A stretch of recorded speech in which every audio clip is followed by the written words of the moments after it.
দুর্গাপুরে sponge iron কারখানায় দগ্ধ হয়ে মৃত্যু শ্রমিকের, আশঙ্কাজনক 5। দুর্গাপুর থানার কমলপুর সংলগ্ন একটি বেসরকারি স্পঞ্জ আয়রন কারখানায় ভয়াবহ দুর্ঘটনায় প্রাণ গেল এক ঠিকা শ্রমিকের। মৃতের নাম নবীন কুমার, বয়স 27, বিহারের নাবাডা জেলার বাসিন্দা। মঙ্গলবার রাতের শিফটে কাজ চলাকালীন গরম স্ল্যাগ ভর্তি ল্যাডেল থেকে হঠাৎ ছিটকে পড়ে আগুনের শাখায় ঝলসে যান নবীন কুমার ও আরও 5 শ্রমিক। গুরুতর আহতদের ভর্তি করা হয়েছে বিধাননগরের একটি মাল্টি সুপার স্পেশালিটি হাসপাতালে। মৃত শ্রমিকের দেহ পাঠানো হয়েছে দুর্গাপুর মহকুমা হাসপাতালে। ঘটনায় চাঞ্চল্য ছড়িয়েছে এলাকায়। দুর্গাপুর থানার পুলিশ ঘটনাস্থলে পৌঁছে পরিস্থিতি নিয়ন্ত্রণে আনে। কোর কমিটির সদস্য বান্টি সিং বলেন, এক ঠিকা শ্রমিকের মৃত্যু হয়েছে, বেশ কয়েকজন জখম, তাদের চিকিৎসা চলছে।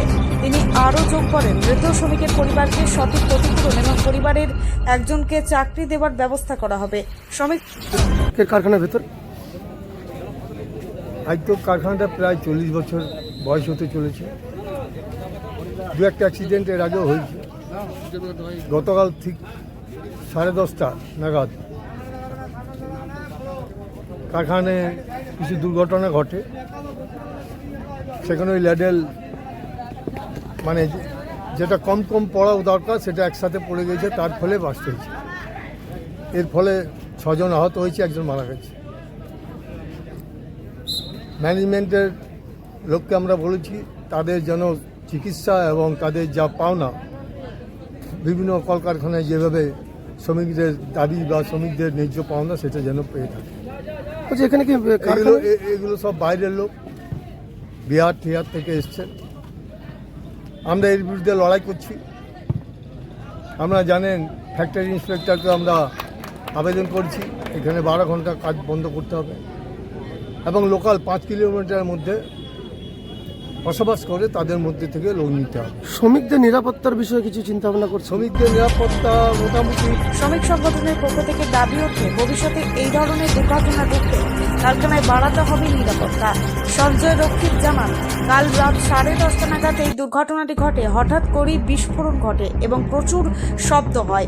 কর্মীদের প্রায় 6-7 জন আহত হয়। সঙ্গে সঙ্গে তাদের মিশন হাসপাতালে ভর্তি করা হয়েছে। ঘটনা ঘটেছিল কাল 10:30টার সময় সিসিএমের একটা রেডার মাল ঢালছিল, সেখান থেকে উল্টে যায় এবং প্রচণ্ড আওয়াজ করে একটা বিস্ফোরণ ঘটে এবং যারা কাজ করছিল প্রায় 6-7 জন আহত হয়েছে এবং একজন মারা গেছে। তো তাদেরকে সঙ্গে সঙ্গে আমরা মিশন হসপিটালে ভর্তি করাই ম্যানেজমেন্টের সহযোগিতা নিই এবং তাদের অল্প বিস্তর লেগেছে এবং ওপরে যে ছিল তার। এই যে দুর্ঘটনা ঘটলো এর জন্য দায়ী কাকে করছেন? তাই মেনটেন্স ম্যানেজমেন্টের অবশ্যই দায়ী, কারণ মেনটেন্স যেগুলো করা দরকার সেগুলো সঠিক হয় না এবং সঠিক টাইমে হয় না। এটা কি প্রত্যেকে বাইরের শ্রমিক? হ্যাঁ, কিছু বাইরের আছে, কিছু লোকালের আছে। ম্যাক্সিমাম আমাদের লোকালের শ্রমিকই বেশি আছে আর বাইরেরও আছে। না, যারা আহত হয়েছে ওগুলো বেশিরভাগ বাইরে আছে। আপনার নাম? সঞ্জয় রক্ষিত। তবে এই দুর্ঘটনাটির পিছনে দায়ী করা যেতে পারে ম্যানেজমেন্ট। কি ম্যানেজমেন্টের অভাবেই এই ধরনের দুর্ঘটনাগুলি সাধারণত ঘটছে। কলকারখানার অন্যতম কর্মী সুনীল সিং জানান, গতকাল রাত 10:30 নাগাদ যখন তারা কাজ করছিল তখন আচমকা এই ঘটনাটি ঘটে। 5 জন আহত হচ্ছে, তারা বর্তমানে মিশন হসপিটালে ভর্তি আছে। এই দুর্ঘটনা ফের একবার শিল্পাঞ্চলের শ্রমিক নিরাপত্তা নিয়ে প্রশ্ন তুলল। সময় এসেছে যথাযথ সুরক্ষা ব্যবস্থা নিশ্চিত করবার। দুর্গাপুর থেকে নিজস্ব প্রতিনিধি রিপোর্ট, অ্যাক্টিভিস্ট বাংলা।